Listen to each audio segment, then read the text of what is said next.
Well, welcome back, guys. It's great to be here with you for another interview with one of the fantastic candidates from the current series of The Apprentice. Now, I have to say, this next interview is going to be particularly interesting. Our next guest has got a wealth of different experiences, and honestly, as we've been chatting, as I've got to know him, the amount of things that I've learned about him has just been layer after layer, and so I'm looking forward at the things that are going to come out throughout this interview. So it really is with great delight that I'm going to introduce you to Ross Fretten. Hi guys, nice to meet you all remotely, but yeah. Absolutely. Well, thank you very much. I appreciate, obviously, with the series being on at the moment, you're flat out and you're here, there, and everywhere, and you're in great demand. So thank you for just giving us a bit of your time. For the audience out there, do you want to just explain a bit about what you do in your day-to-day life, outside of the series? Yeah, so by trade, I'm a user experience architect, and nobody ever knows what that is. So I'll give you a 2-sentence summary of that. I basically design apps or websites, whatever, but I use psychology to create the concept or the experience rather than specifically the pixels and colors kind of thing. So yeah, I do that for some of the biggest brands in the world. I've done that at Ogilvy and Mather for very big international clients. I've done it for startups as well, which has been great fun. But now I've actually turned my hand to my own business, which is Kibble, a dog training and health app. So yeah, doing it for myself now. Scary but exciting. Absolutely. So do you want to tell us a bit more about it, or is it all top secret, hush hush until it launches? No, I'm absolutely delighted to tell you all about it now, actually. So the website kibble-app.com has gone live, so everything's public now. It's basically an app that makes puppy training and dog training really easy and accessible to everybody. So when I got my dog, what I realized is actually it's quite difficult when you've got a dog to know what to do. There's loads of stuff online, there's loads of stuff in books, but it's quite often contradictory, and it doesn't necessarily talk about a specific breed or specific age or specific circumstances, such as a rescue dog versus a brand new puppy. All that kind of stuff is so easy when you do it digitally with an app, because actually you can create the content on the fly for the app user, depending on the information they give you, such as what their dog's breed is and all that kind of stuff. So I thought, let's redefine pet ownership and dog ownership for the digital age, and that's why I came up with my app, which basically helps you train a puppy or a new dog, helps you toilet train them, helps you alleviate any sort of behavioural issues such as separation anxiety and stuff like that. And it actually just does it in a really easy and simple and delightful way that anybody can do, literally anybody. Fantastic. I have to say, I've been looking through the website, and I think it looks absolutely amazing. Now, on top of that, you also managed to find some time to do some mentoring as well. Yes, so yeah, I've had a colourful background, shall we say, and I've probably safe to say overachieved from my genesis, and I believe that in part because of some people that have noticed skills that I've had and talents that I've had, and put me in positions where I've been able to succeed in ways they otherwise wouldn't have been able to. So for me, mentoring has been something I've always been quite keen to offer back to youngsters, or sometimes not even youngsters, just people that are maybe still finding their path or looking at how to break into a particular industry or whatever. And for me, I think mentoring is so important, especially in the creative sphere. So imposter syndrome, everybody's riddled with it. Everybody sits there thinking, oh my God, I'm actually a moron, and everyone's going to suddenly work me out any second now. I'm going to get fired, everything's going to go horribly wrong. That's what I feel like, or felt like, when I started my career, and that's what I know the majority of people do feel like. And actually, I think mentoring is so great because it gives you that person that you can sense check your ideas off, somebody that's been through that themselves and come out the other side. They can tell you, yeah, dude, I felt exactly the same, but just ignore it, just crack on, and trust me, in a year you'll feel much better, in 2 years you'll feel even better, and in 3 years it'll be gone. And it's really true, and that's the kind of thing that you can't typically get just from your colleagues, because everyone's pretending they don't have imposter syndrome and they haven't been through it, whereas a mentor can be a bit more honest with you and help guide you a little bit, I think. And it's so true. It's so true. Mentoring is all about having someone that's walked the walk before, as it were. Absolutely. Definitely. So is there is there a particular mentor that you've had that has influenced your life? I wouldn't say there's been a specific mentor. I think there's been some people that I've seen along the way and thought, wow, you're actually quite inspirational. So I think the first person that struck me in that regard was Nicole Yershin, actually. So she was the director of innovative solutions at Ogilvy, and she was actually responsible for my fork in the road, I suppose you'd say. So she saw some stuff that I was doing at university, and realised that I was the antithesis of the kind of Cambridge or Oxford type graduate, in that I was still super smart and all that, but I didn't go about things in the usual, like, business as usual methodology and way. And it was actually her that approached me and headhunted me out of uni and got me a job at Ogilvy and Mather, which is the largest kind of most highly regarded advertising agency in the world. And that's something that I would never, ever have even considered going for, never thought I would be able to get, and never thought that, I never, ever thought they'd come after me. And yeah, working with Nicole was actually really awesome, because it did show me that you don't have to fit an archetype to succeed. You can absolutely be from wherever and whatever, and you can embrace your eccentricities, and you can embrace your, I suppose, what makes you unique, and there isn't this pressure all the time to conform into what the successful archetype is. You can actually just be yourself and embrace that, and you'll find there's always people that will see that and the benefit of that, and actually push you forward with that, rather than trying to stifle you or fit you into a box. And she was probably the most influential person for me at that time that really showed that to me. I didn't feel the need to go to Ogilvy and pretend to be more sensible than I am, and pretend to be from a posh family, and pretend to be from a network of people worth hundreds of thousands, all that kind of crap. I was quite happy to go there and say I'm some dirtbag from Essex, and I'm a bit of a weirdo, but actually I've got some pretty cool ideas, and I get shit done really, really quickly. And that was a really vindicating moment, I think. Absolutely. Gosh, and what a reflective insight you've got into how that's pushed you. Yeah. I mean, I'm quite a reflective person, to be honest. Always have been since very, very young. I can remember having many, many sleepless nights as young as like 8, 9, or 10, just thinking, what am life and stuff.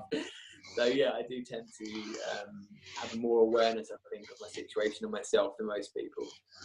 Absolutely, and that's such a key concept and such a key attribute for when you are mentoring, and it helps with receiving mentoring. So you went through all of this, and then you decided one day, oh, blow it all! I'm going to apply to the Apprentice, give up a huge amount of my life, all to receive a bit of money and mentoring from Lord Sugar. So tell us, what were you hoping to achieve from that mentoring?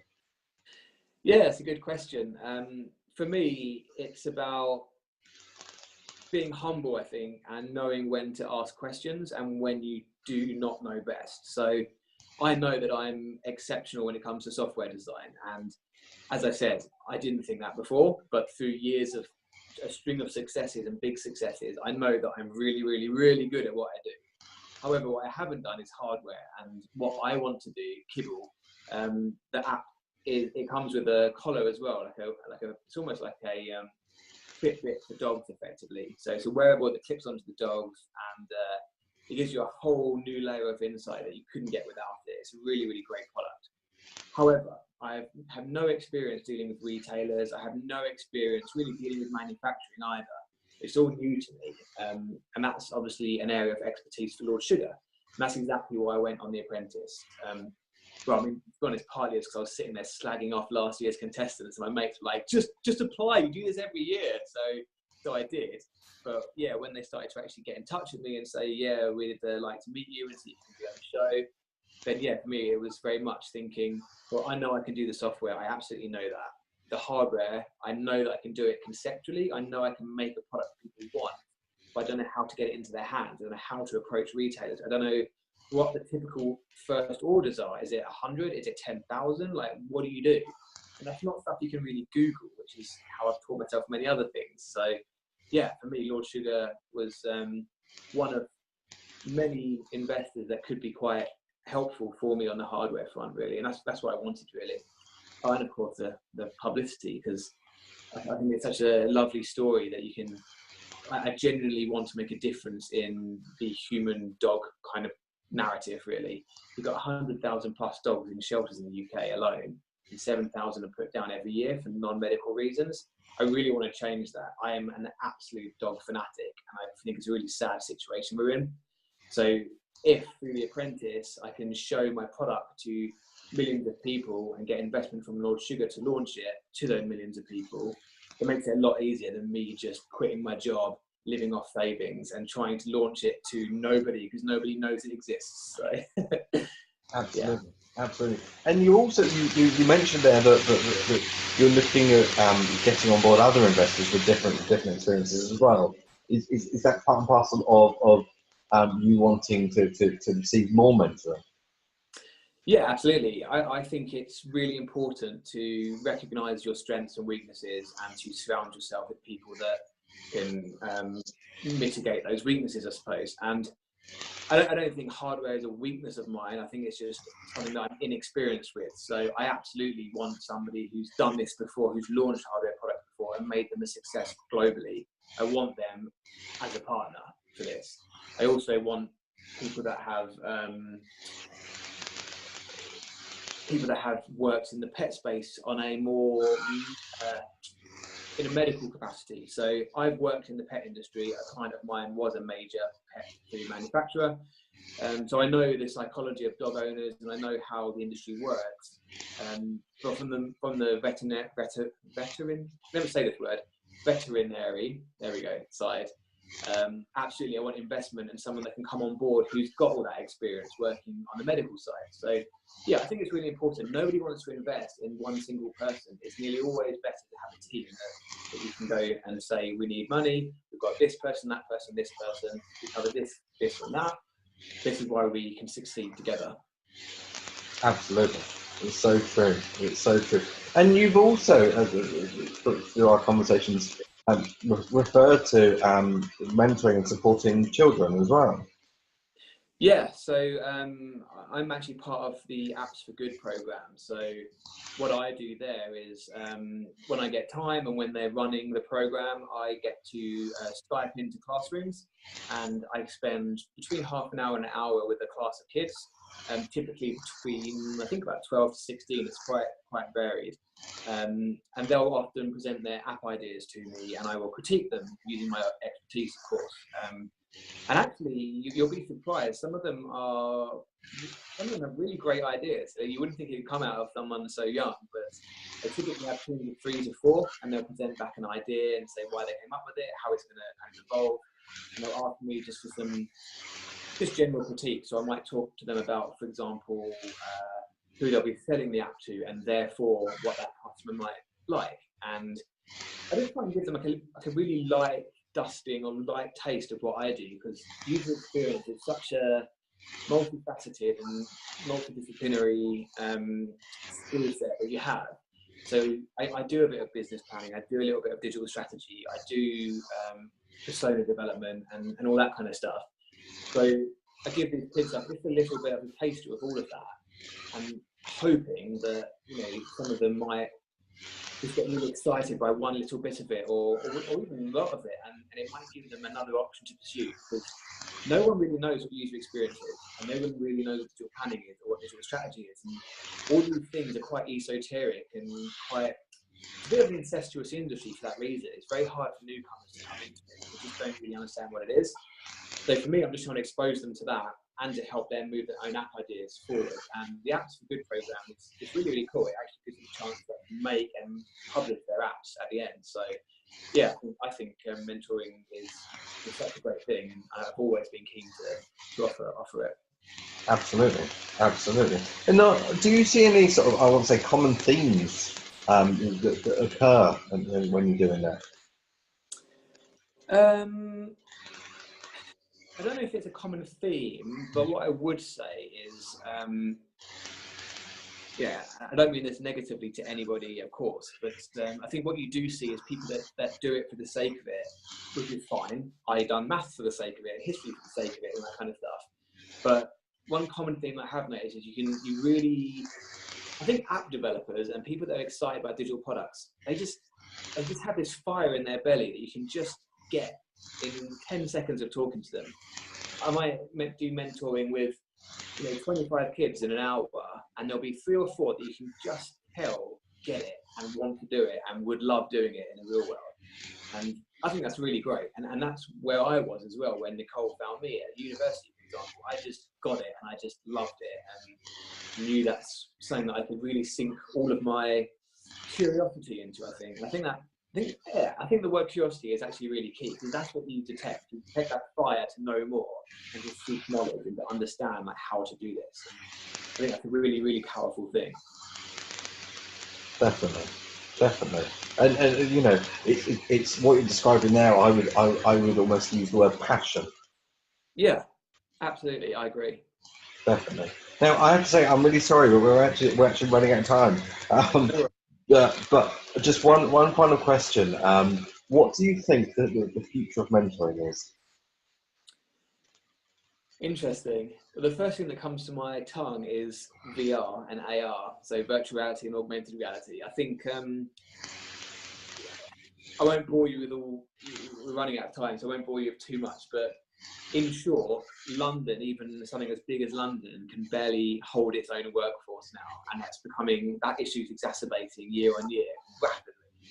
So you're seeing a trend of remote working. It's quite normal for people like me to work from home, and for anyone that works in digital really to work from home. And I think, with mentoring, it had to be a face-to-face thing before, and then it's become more a bit like, oh, we can Skype, we can do whatever.